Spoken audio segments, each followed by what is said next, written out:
We sincerely thank you all for being here. Joe Lawson, the Deputy Director of our library, is going to discuss the history of the Law Library starting from 1915. Thank you very much. Joe?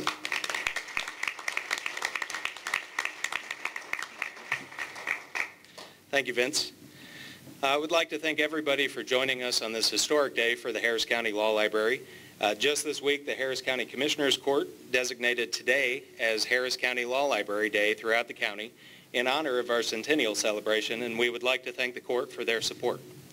In preparing for our 100th anniversary, I had the opportunity to research the history of the Law Library to write an article for the Houston Lawyer. While I was going through that process, I found a very rich collection of people and events with ties to many important moments in Houston's history. Today I hope to highlight a few points along the Law Library's timeline.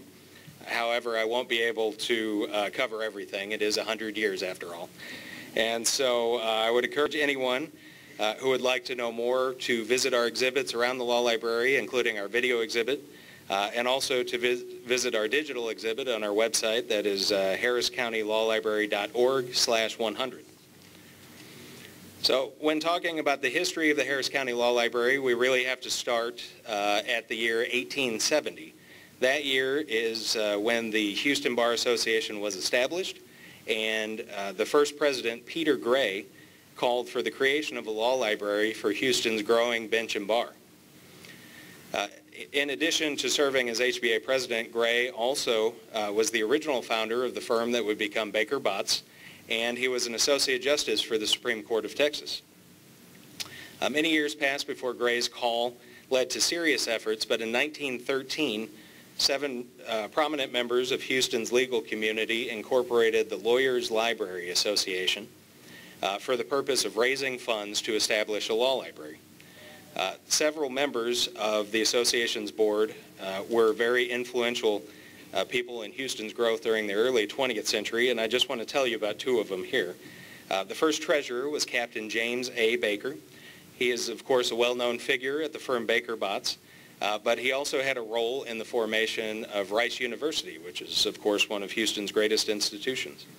Additionally, another board member, Thomas Ball, served as a U.S. congressman and played an important role in the construction of the Houston Ship Channel, which celebrated its centennial last year.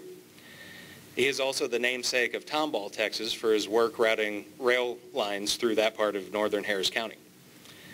Finally, Thomas Ball was also the founder of the firm that would become Andrews Kurth.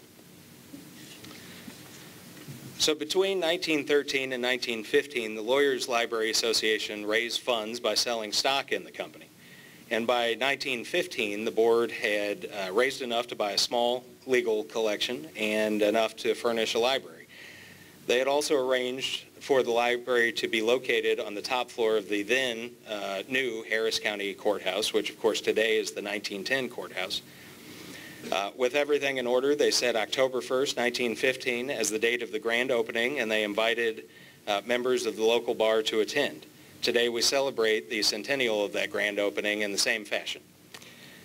The Law Library continued as a subscription library for the next 36 years, which means lawyers had to pay membership dues, and anyone who didn't was excluded from the library.